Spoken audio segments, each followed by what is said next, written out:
Oh, hello, YouTube. I haven't seen you since last year. Kill me, please.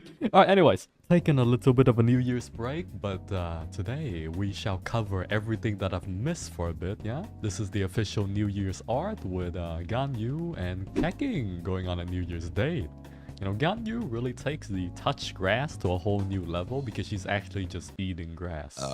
Shenhe is basically a 5-star Goro-Sara who specializes in only buffing one specific element, and that alone makes her seem like a really premium option already, yeah?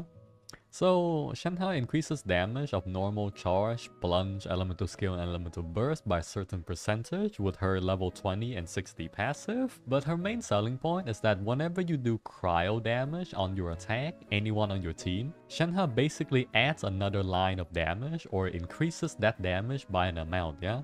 So whenever you do cryo damage with your attack, on top of being the passive buff, you also gain an additional buff on the cryo, if that makes sense. So she buffs everything, but if you do cryo damage, she buffs more. That will be the TLDR. Next is Yunjin. Yunjin, when she casts her elemental burst and your allies do a normal attack, which is a normal attack only, Yunjin will buff the normal attack based on her defense, and that is their kit. So that is Shenhe and Yunjin, and next we have Zhao, the neglected child of MiHoYo. For some reason, he's still holding his own with no artifact set of his own, no 4-star supports that really helps him in a major way like Goro-Sara and stuff, and he still does comparable damage to the top DPS. So I'm still holding hope that one day there'll be an artifact set for Zhao, which is whenever he does a plunge attack, the plunge attack ignores 20 to 30% of enemy defense. And if that happens, I'm pretty sure that's gonna be pretty broken. Maybe they can adjust the numbers a little bit, but hey. So Ito has his own 5-star weapon, his own artifact set, and his own Goro, right? Zhao has nothing, so I'm still believing one day Zhao will be catered for. Albeit it would be pretty broken because, as I said, right now, even if Zhao doesn't have any artifact set, weapons and stuff that really works extremely well for him.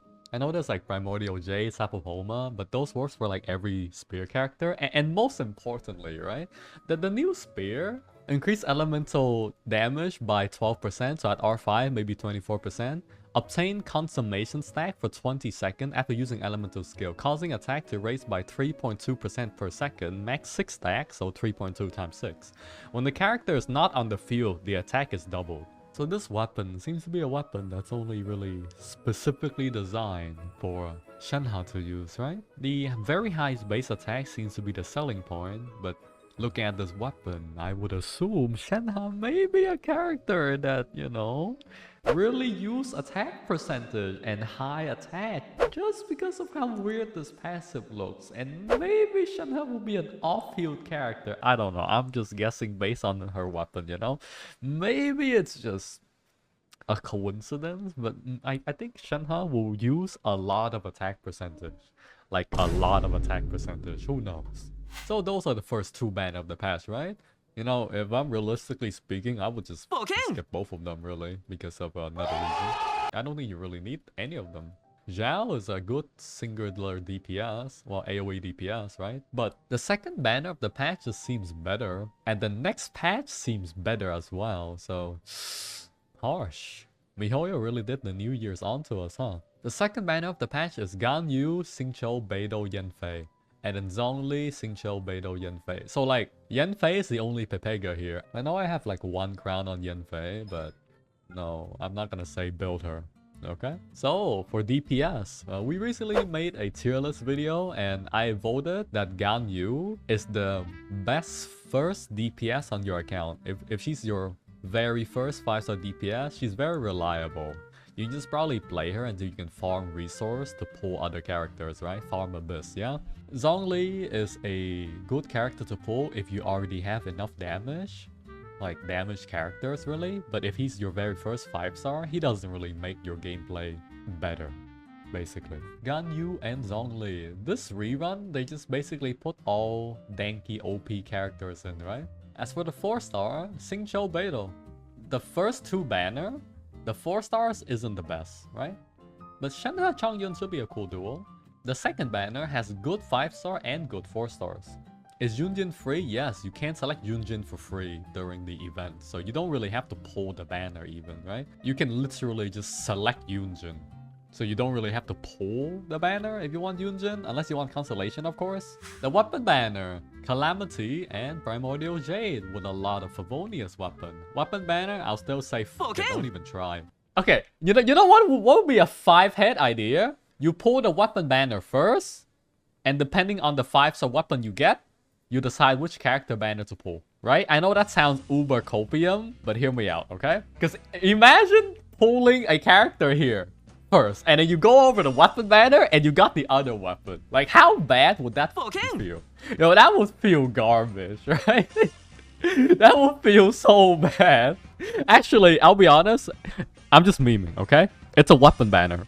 You might get like a random NV blade or something, yeah? With the, what's it called again? Skyward blade, yeah. Okay, as good as weapons are, don't pull weapon banner. You're fine with 4-star weapon, really. You're fine with 4-star weapon. You can clear everything with 4-star weapon, unless you like the aesthetic of the weapon. You know, I feel like pulling weapon doesn't matter now because every character in Inazuma has an ability that changes how their weapon looks. So you can't pull for aesthetics, right? It's whatever at this point. Next weapon banner would be Ganyu's weapon and Zhongli's weapon.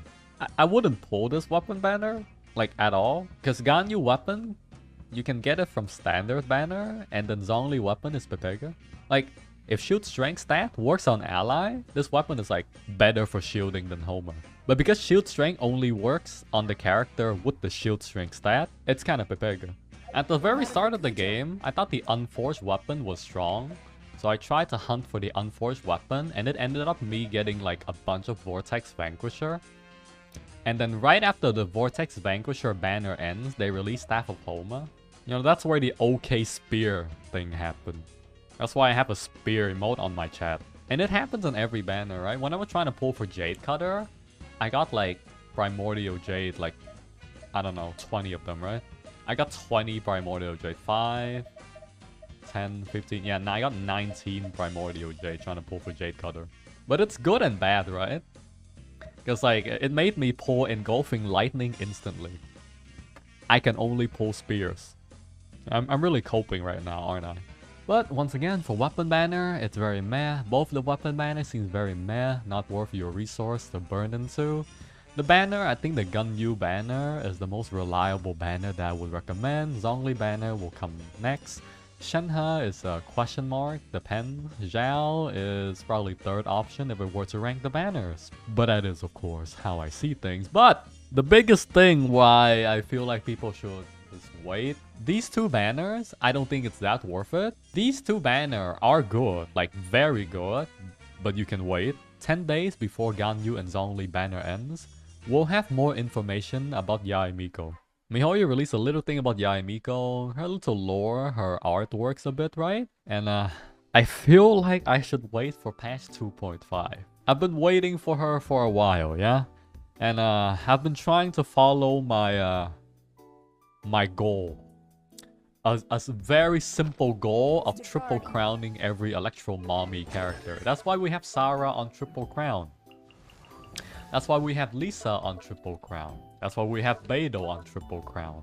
And I have one crown on Raiden, because I'll be honest, Raiden isn't really an Electro Mommy. Raiden is more like a baby, and Yae Miko is babysitting Raiden. That's how I feel during the chapter 2 thing, but hey, could be me, right? So I'm just gonna wait till I crown Yae Miko. I'll just leave Raiden at 1 crown, and I think that's fine. Keking? Well, Keking isn't really mommy. Keking is more of like fake cat girl. This may be just a far guess, right? But since we're talking about Electro Mommies and Raiden, because MiHoYo is doing 1 new banner and 1 old banner, right? Because we can see Shenhe, which is a new character, being run with Zhao, which is an old character. So if they really release Yae Miko, what if she's released with a rerun of another character? I'm just saying, you know, it could be a possibility, but hey, that's just a theory. A dream theory. We're just dreamers here, chat. It's okay. I think that's about all I want to talk about today. Sorry for the scuffish content. I'm still in my New Year's break a bit. Haven't taken a break for a very long time. Hope you enjoyed it, yeah? Bye bye, YouTube. See you next time, yeah?